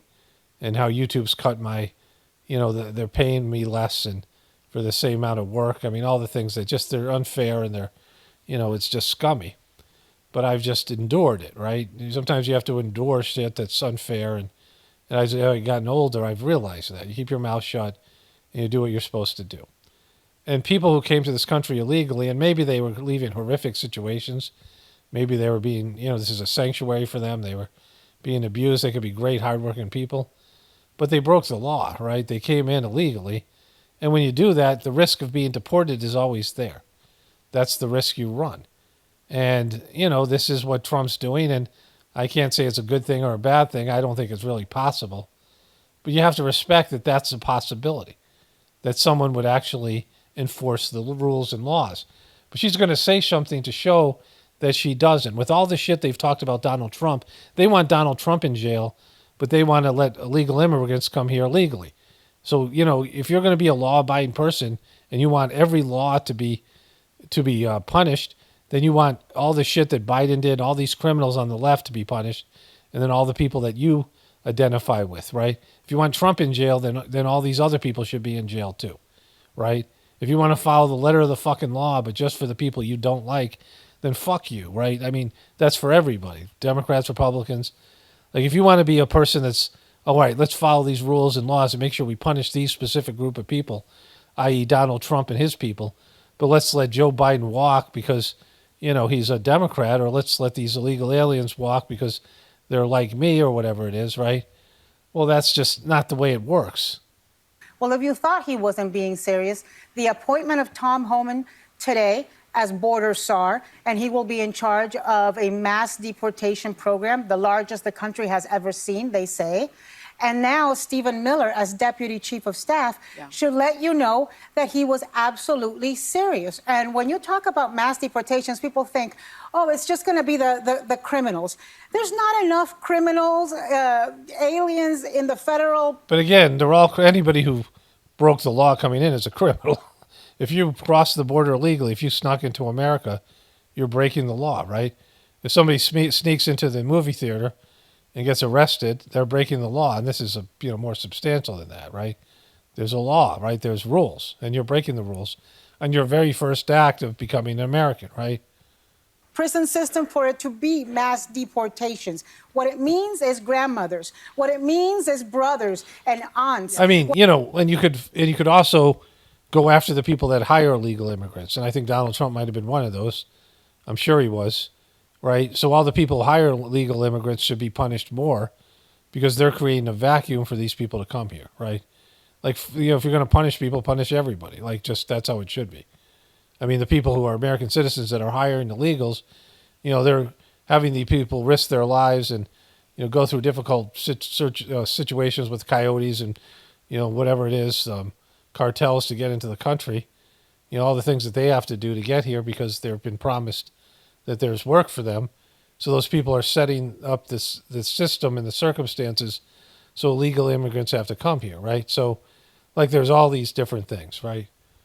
What it means is abuelos y abuelas. It means dreamers. It means family members. It means your colleagues. It means your friends. It means people who are part of the society. And look, America. But they got here legally, just like you want Donald Trump to go to jail for the legal things that he did, right? Those of you who voted for Trump, this is what you wanted. This is what you voted for. You screwed around, and you're about to find out. Well, what do you mean? She's talking to illegal aliens that voted for Trump? Because they're not going to be. Yeah, I echo all of that. You screwed around. Right? I mean, Of course you do, Sonny. So then she comes over. This is the big thing here, though. And then she comes up with this.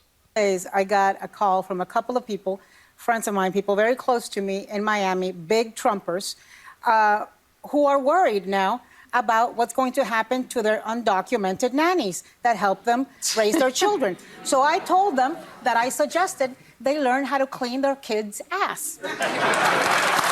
Yeah, okay. What about your undocumented? So did you have them? Do you have undocumented nannies?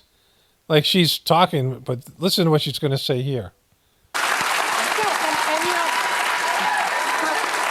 who think that what Trump was saying, that the racial slurs, that the threats on immigration, that all of the Department of Education, all those things that Trump has been saying, RFK, was just rhetoric, hyperbole. They're about to find out. About to find out. Take that.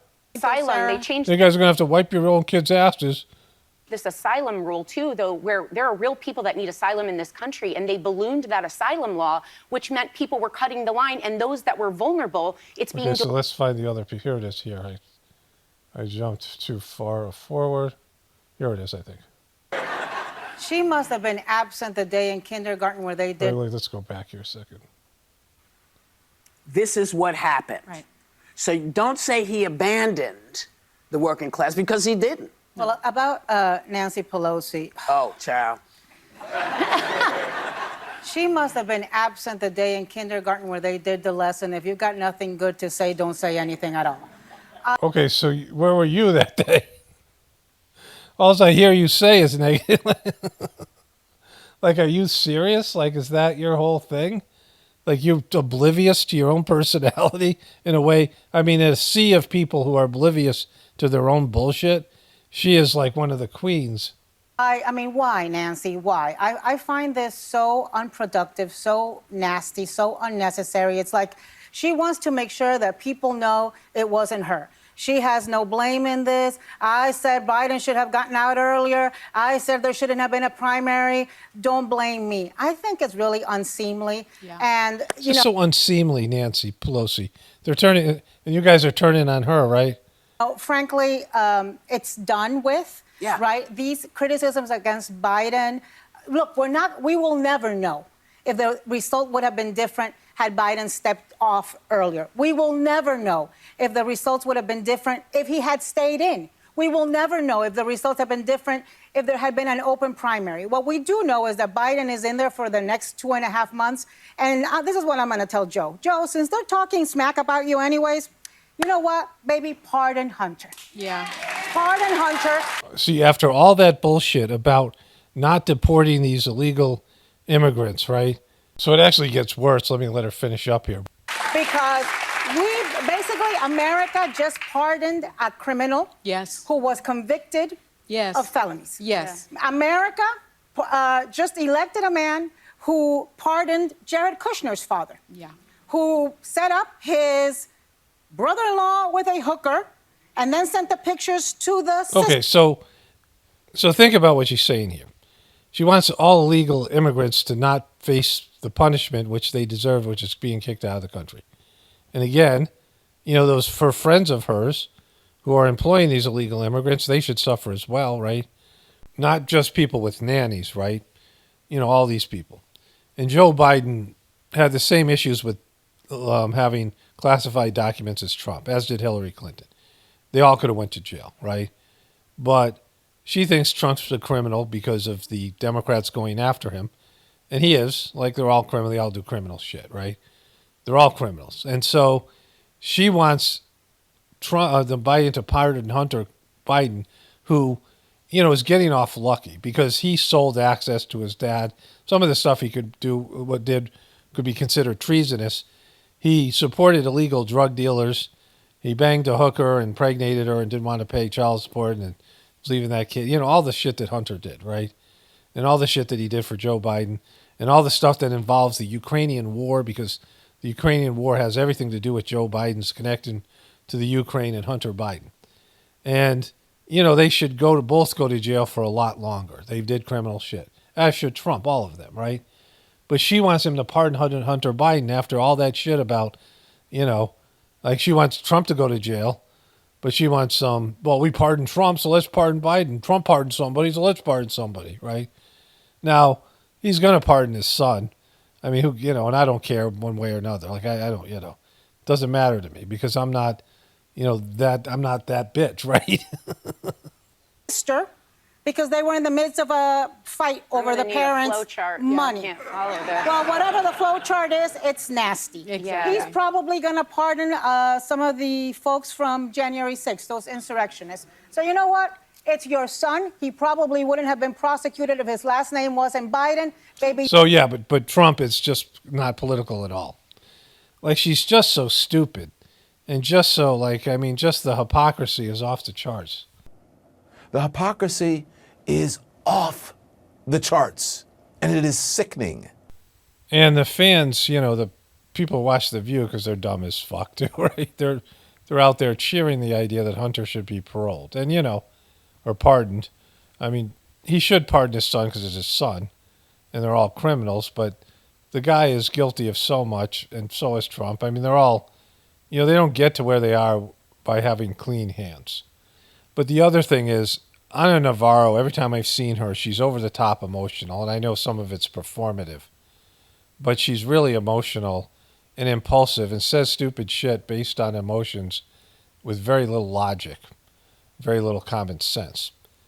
And I guess that's how she's built up some sort of a following amongst dumb, illogical, emotional liberals and Democrats. And she's on a variety of shows, and like she's a commenter or something. I think she's actually like a lawyer or something. Like, I'm not sure what she is, but she's, over the top emotional and impulsive. And that's the stuff that they don't like about Trump. Trump just says things off the cuff. He doesn't think things through. He's not politically correct. And they celebrate it on these shows, and they used to celebrate it with Trump when he was, not the Republican president, as was pointed out by Joe Rogan in the interview with Trump. And so, like, the whole thing is just silly, right? They're just all silly little people. So anyways, I think I'm going to end the video here. I might add something on the end. I just want to talk about the Bill Belichick thing real quickly. Bill Belichick, I never really liked the guy. He was kind of grumpy, but, now that he's retired and he goes out and I've seen him a couple times on the Pat McAfee show and a few other places, and he just doesn't hold back. And he says things other people don't say, right? And so Pat McAfee asked him, I don't actually like the Pat McAfee show because he's kind of like on a Navarro. And like there's so much stuff out there that they, it's for the lower consciousness of people. Not just dumb people, but like everyone has a dumb side.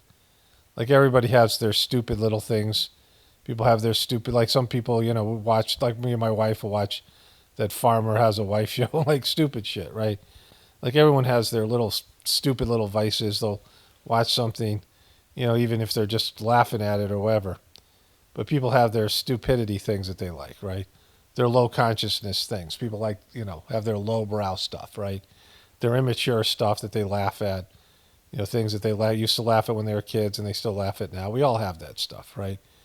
But so much of the content out there is targeted at low brow, low consciousness, low vibrational stuff.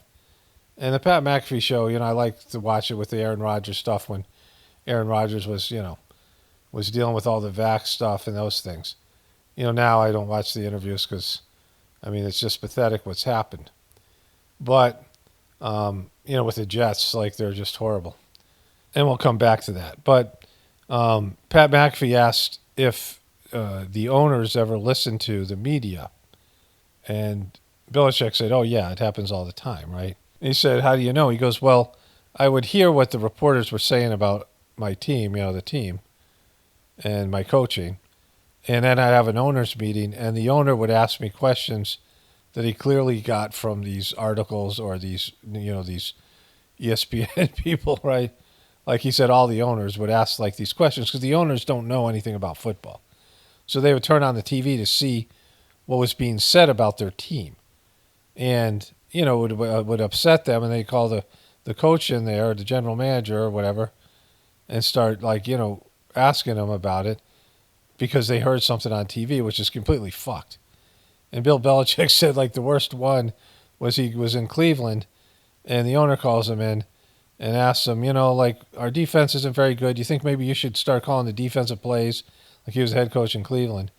You think you should call the defensive plays and maybe, take some responsibility away from the defensive coordinator? Maybe he's not that good, because there had just been a news report about that.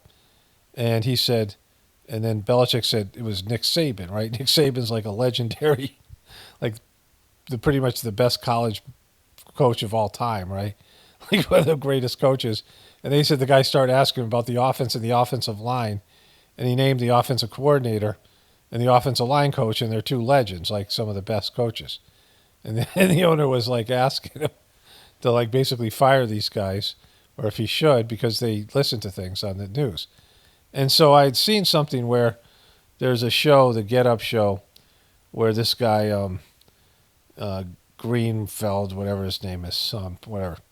He's a New York Jets fan, and he demanded the firing of the coach. And he talked about what a horrible coach he was, right? Why he was, didn't deserve the coach, and like his failure. And 2 weeks later, the guy was fired. And it's pretty clear that now that Belichick has said that just happened. And the Jets have been fucked ever since, because you don't fire your coach in the middle of the season unless you want to tank for the rest of the season, whether you want to lose. But you don't fire your coach. There's lack of continuity, and the Jets have been even worse since they fired their coach, right? And you think about like how these wealthy people are, and you can see it with Trump and some of these other people. Oftentimes, their wealth is despite them. You know, maybe they have some smart employees and people that hold their shit together, right?